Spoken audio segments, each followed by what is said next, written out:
Shalom, shalom, peuple de Dieu, mes bien-aimés dans les Seigneurs, je vous salue au nom de notre Seigneur Jésus-Christ. Yum tozo la nangai, place aux alifs, vraiment zamba pambola yo, nandenge ose disposer na présence na e. Et na pamboli nzambe, nzambo asalinga grâce, ya kote le malisusu liboso na bino na journée à lelo, tikete nzambe wana azwa lokumu parce que aza le maître des temps et des circonstances. Mes bien-aimés, nous sommes toujours dans notre programme. Nous allons continuer notre programme où il y a 16 mois de prière pour ne plus voir ces genres de personnes. Et ce programme où nous avons recommandé qui biso mes bien-aimés, Nzamba Pambola yo, ou banda ki nanga ensemble na casa programme où pe Nzamba pesa toujours makasi ya kopusa na présence Nzambe à travers la prière na ngai na yo mes bien-aimés, nde Nzambe akokangola ba vie na biso pe mabota na biso. Et ce que la nanga pour la première fois, naza ko invité yo ou s'abonner à la chaîne Nabiso affranchi par Christ pour la gloire de notre Seigneur Jésus-Christ. Nous avons kozanga te kopambola yo pour permettre yo aux anaba notification. Il y a un programme nyo surtout ndenge nzamba zotambisa biso na présence na ye ko bomba message au pona yo mon côté mais bien aimé partager yango na bande ko mususu pour rejoindre biso na kata programme au tozana yango pour être tout mona loboko na nzambe. Mais bien aimé programme on nzamba recommandé biso eza pote e ya ko libérer ba vie na biso na maboko ya batu mabe pote mabota na biso ezala délivrer na maboko ya batu mabe ba gens ya ténèbres ba gens ya diable o mungu naza ko animer bango pona ko maltraiter ba vie na biso yango nzambe abengi biso na présence na ye pendant 16 mois de prière to bandaki depuis mois de mars. Par la grâce de Dieu, tout ça toujours pour continuer to kolemba te ngai na yo elongo na Yesu Masia to kolonga pe to komona ndenge banguna na biso bakokuya pe libérer ba vie na biso au nom puissant de Jésus-Christ de Nazareth. Sokoza d'accord nanga loba amen. Gloire à Jésus. Oui mes bien-aimés, tozo bondela tozo recommander journal lelo na maboko na Nzambe. Tozotika programme na biso lelo na maboko na Nzambe, nguya na Nzambe tambwisa biso ebandeli kino suka to bondeli au nom de Jésus. Éternel Dieu de Pambolio Nzambe Malam. Seigneur, merci pour la journée à l'élo, au permettre biso ko poussa na présence na yo. Merci pour la souffle de vie. Merci pour l'opportunité Yahweh. Au kuta nsinga susuna bande konanga na moment oyo. Seigneur, te recommander journée à l'élo na maboko na yo Nzambe. To sengi miséricorde na yo Nzambe. Et sopana likolo ya vie ya moko na moko kati na biso. Et makila na yo Yesu Masia ekene ko purifier pe ko sanctifier ba vie na biso na présence na yo au nom de Jésus. Molimo na Nzambe yaka yo régner kati na biso yaka yo disposer corps âme esprit ya moko na moko kati na biso na présence ya Nzambe yawe na moment oyo tobeli bobele nguya na yo nde régner pe dominer na kati na esika oyo nyonso ya envoûtement ya distraction to bengani yango to repousser yango mosika to détruire puissance nango pe to anéantir misala nango et c'est là au nom puissant de Jésus-Christ. Seigneur Jésus, na recommande au peuple na yo Nzambe na maboko na yo. Tikete lo boko na yo ya nguya ekende ko localiser vie ya moko na moko bisika zali pona ko kangola biso au nom de Jésus. Pe to kozanga te ko tombola kombo na yo zali kolo na nyonso. Merci Seigneur Jésus-Christ. Amen. Oui mes bien-aimés, toza na moment na biso ya prière, journée à l'élo eza journée à prière, tozo bondela par rapport ya message au toyokaki na semaine passée. Totangaki na livre ya Exode mes bien-aimés, totangaki na Exode chapitre 3, totangaki 18e verset na 19e verset. Bien-aimés liloba na Nzambe talisaki biso ndenge nini Nzambe azoyebisa Moïse akende liboso ya Pharaon pona koyebisa Pharaon a libéré ye na peuple Israël mobimba po bakende kosalela Nzambe po bakende kogumbamela Nzambe. Bien soki monguna azokanga ngai na yo eza po empêcher biso to poussa na présence ya Nzambe. Soki monguna azokondamner mabota na biso akoti biso na kati ya ba prison na kati ya captivité eza po empêcher biso to salela Nzambe. Yango nga na yo tokotika la esclave ya monguna te, tokotika la ba prisonnier ya Satana te, na kombo na Yesu na journée ya lelo tozobima au nom de Jésus. Bien aimé na lingi na moment où za la concentrer na présence en Nzambe zala na assurance na foi et te tozo bondia na kombo na Yesu pe ngai na yo journée à lelo eza journée à délivrance ya ba vie na biso eza journée à délivrance ya mabota na biso et si kozali zala concentrer zala na attitude ya prière au nom de Jésus. Ngai namona yo Yesu we namona yo ngai namona yo Yesue, namona yo. Ngai nasimba yo Yesue, nasimba yo. Ngai nasimba yo Yesue, nasimba yo. Soki namoni bomoi na ngai, nakobanga Nzambe. Soki namoni mokolo ya lelo yo, nakobanga Nzambe. Soki namoni bikamwa ya sali ye, nakobanga Nzambe. Soki namoni loboko na Nzambe, nakobanga Nzambe. Yango nakoyemba aleluya, nakoyemba amen. Azali Nzambe aleluya, aleluya. Yango nakoyemba aleluya, azali Nzambe amen. Abongwani te aleluya, aleluya amen. Il est présent Jésus, il est présent. Il est présent Jésus, il est présent. Le Tout-Puissant, c'est toi Jésus, le Tout-Puissant. Le Tout-Puissant Jésus, le Tout-Puissant. Yango nakoyemba, alléluia. Ozali Nzambe, amen. Obongwani te, alléluia, alléluia, amen.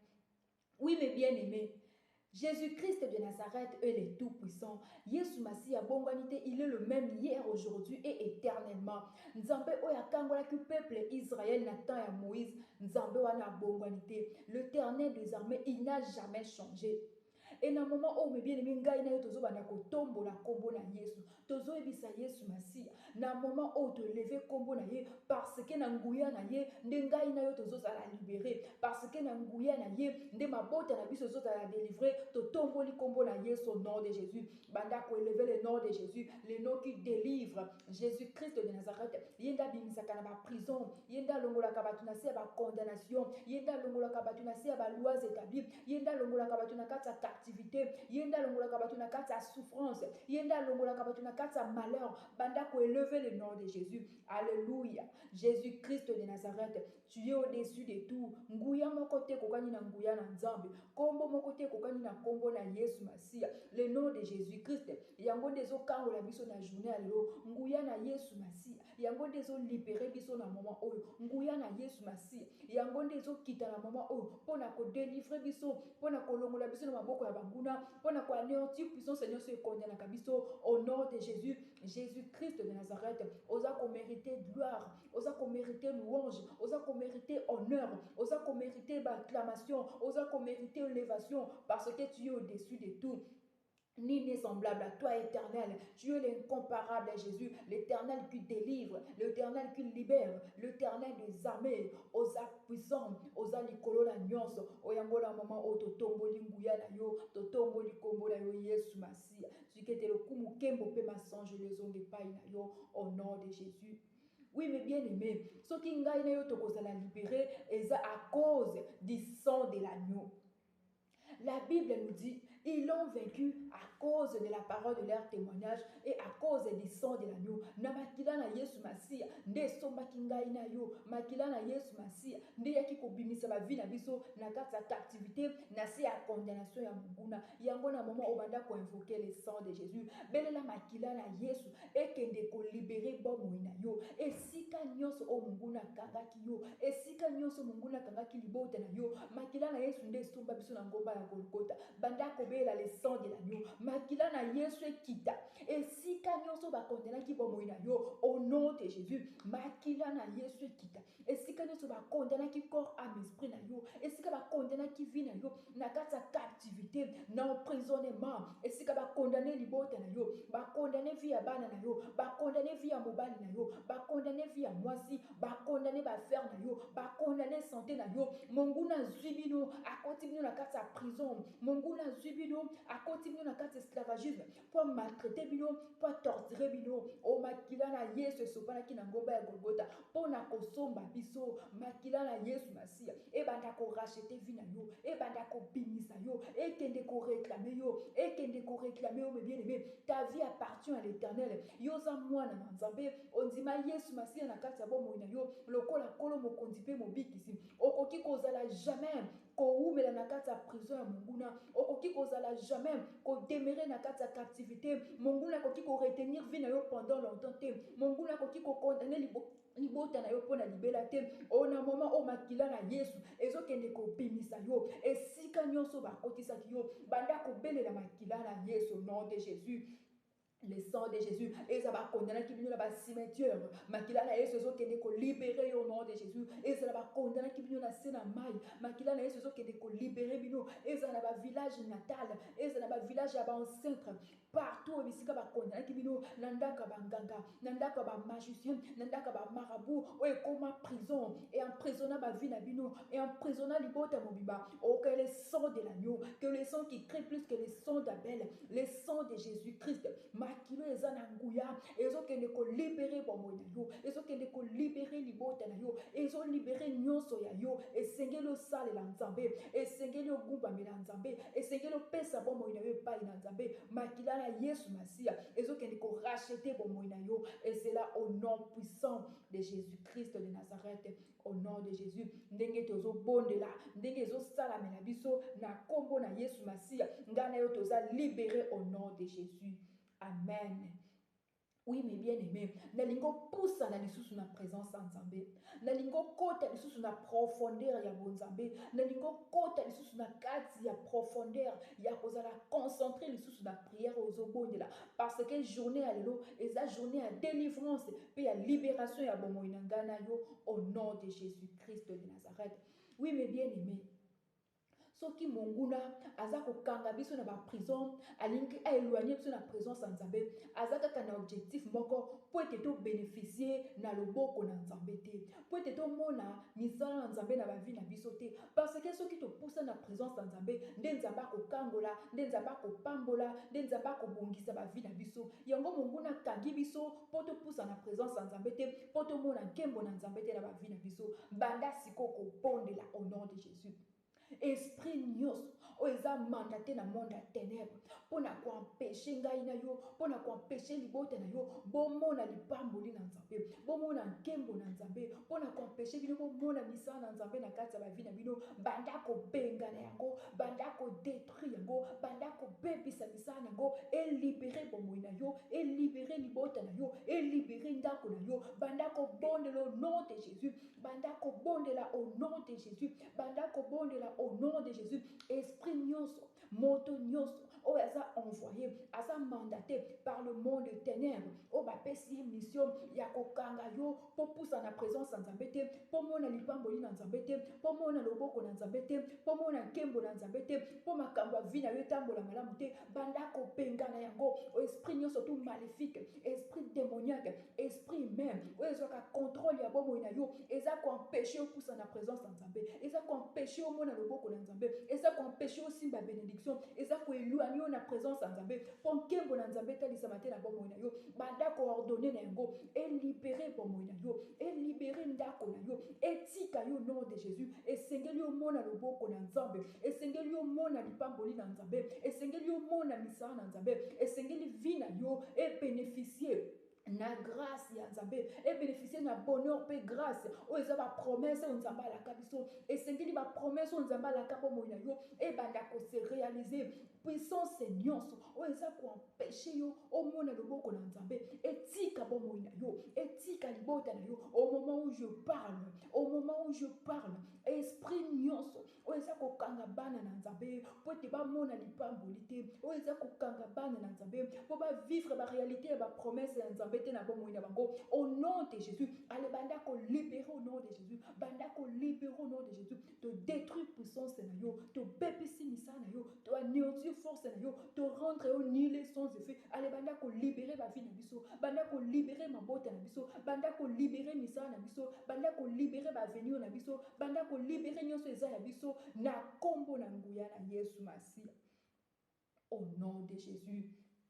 Oui, mais bien aimé, dans le moment où banda siko kata et l'autre nyonso oyo eza ko attaché na prison, mais bien aimé soki bazwi mutu bakotisi na kati ya prison mutu wana baatashaka ye bakoki kokanga yo bachaine bakoki kokanga yo basinga mpo ozwa moya kobouge te mpo obima na esika wana eloko nyonso eza koattache vi na yo na kati ya prison banda kokata yango ezala eza bachaine ezala eza basinga oyo attache bomoi na yo libota na yo mobimba au nom de Jésus banda kokata yango bachaine nyonso ekata no nom de Jésus basinga nyonso ekata no nom de Jésus oyo ekondani bomoi na yo na prison ya kufa oyo ekondani bomoi na yo na prison ya malédiction oyo ekondani vi na yo na prison ya satana na basimeture na se na mai esika nyonso oyo ekomela yo prison eloko nyonso eza koattache na kati ya prison wana pour bimate ekata au nom de Jésus que le chaîne tombe au nom de Jésus que le chaîne tombe au nom de Jésus basinge katana ebanda ko libérer bomoi na yo ezokoya na kombo na Yesu ezokatana ezala na maboko na yo bien aimé bando kata yango ezala na makolo na yo bando kata ezala na kingo ezala na misu ezala na loketo bando kata basinga nyonso oyo eza kolie yo na kati ya baprison ya ténèbre bando kata basinga nyonso oyo eza kolie bomoi na yo na baprison ya ténèbre bachaîne nyonso ebando kweye bando katana ebanda kolibérer bomoi na yo et c'est là au nom puissant de Jésus-Christ de Nazareth au nom de Jésus. Jésus-Christ est vivant. Il est le même hier, aujourd'hui, éternellement. Nous avons libéré qui Paul na Silas. Nakati ya bolo comme bien aimé. Aza nzambe ya bomoi. Aza vivant. Il est azo libéré bomoi na yo lelo au nom de Jésus. Lelo yo kotika nakati ya présenté parce que la puissance de Dieu est venue te libérer au nom de Jésus.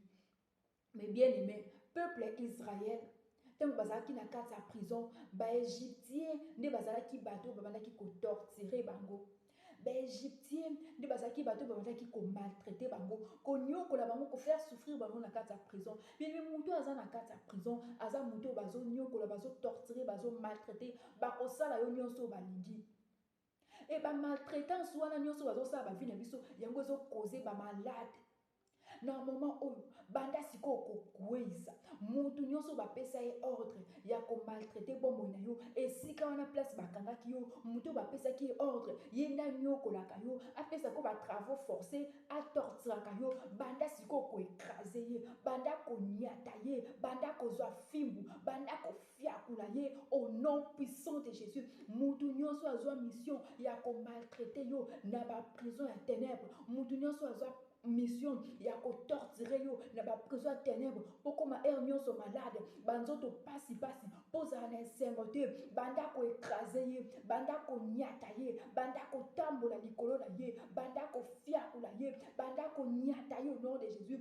aza na nguya te likolo ya bomoi na yo yo oza mwana na nzambe baza na pouvoir moko te ya komaltraite bomoi na yo yo oza mwana na nzambe mutu moko te aza na nguya ya kotorturer bomoi na yo par le nom puissant de Jésus moto nyonso tu oyo abandaki kotorturer vi na yo na kati ya prison azala écrase ye banda koniata ye banda koécrase ye akodomine na vi na yo lisusu te akomaltraite yo lisusu te akotorturer yo lisusu te lelo nzambe apesi yo pouvoir likolo na bango lelo nzambe apesi yo force liboso na bango lelo nzambe apesi yo makasi nzambe apesi yo autorité na nguya molimo mosantu banda koniata ye au nom de Jésus banda koécrase ye au nom de Jésus banda kotambola likolo na ye banda koniata ye oyo nyonso ya sala na kati ya bomoi na yo banda kozongisela ye yango au nom puissant de Jésus-Christ de Nazareth banda kozongisela ye yango au nom de Jésus na kombo na Yesu Masiya yo kozala susu prisonnier te okozala susu maltraité te bakotorturer lisusu te parce que nguya na nzambe eye kolibere na moment oyo au nom puissant de Jésus-Christ de Nazareth. Mais bien aimé na moment oyo banda kobela siko moto na nzambe nzambe na biso ayanolaka na moto nini oyo batia na kati ya bomoi na yo esika oyo bakondanaki yo esika oyo bakangaki yo basala yo nini eloko nini bakotia na bomoi na yo baza komanipule esprit na yo mpo nyonso bakokomande yo nyonso bakodirige yo ose soumettre nango bela moto na nzambe na kati ya bomoi na yo ebanda kozikisa nyonso monguna akotaki na bomoi na yo oyo monguna akotisi na libota na yo oyo monguna akotisi na vi ya bana na yo na vi ya mwasi na vi ya mobali belela moto na nzambe ebanda kozikisa au nom de Jésus. Oh, que le feu de l'éternel éternel descendre au nom de Jésus.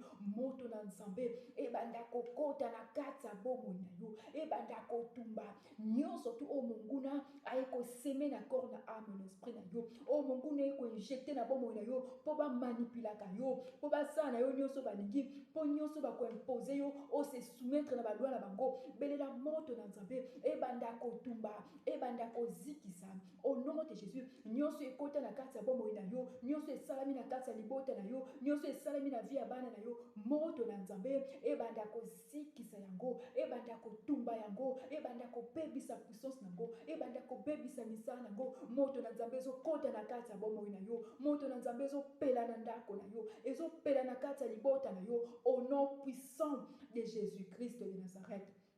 Banda siko kotinda moto esika wana o bakangaki yo, moto na nzambe ekende kopanza yango, ekende kotumba yango na batu nyonso tu baza kotravailler na kati ya prison wana ya monguna, baagent nyonso tu o baza kotravailler na kati ya prison wana monguna o bakangaki bazaki lokola bagarde, moto na nzambe ekende kolalisa bango nyonso au nom puissant de Jésus. Moto na nzambe ezokende kopanza esika nyonso ezalaki prison lokola yo bimi esika wana ifo ezika po yo kozonga lisusu kuna te, libota na yo kozonga lisusu kuna te, prison nyonso ekonyalaki bomoi na yo ndenge yo bimi, moto na nzambe ekende kuna ebanda kotumba ebanda kobebisa ebanda kozikisa nyonso ya monguna. Et c'est là au nom puissant de Jésus, et c'est là au nom puissant de Jésus, et c'est là au nom puissant de Jésus-Christ de Nazareth. Ta vie est libérée au nom de Jésus. Pe prison ala ya monguna eziki na kombo na nguya na Yesu Masia.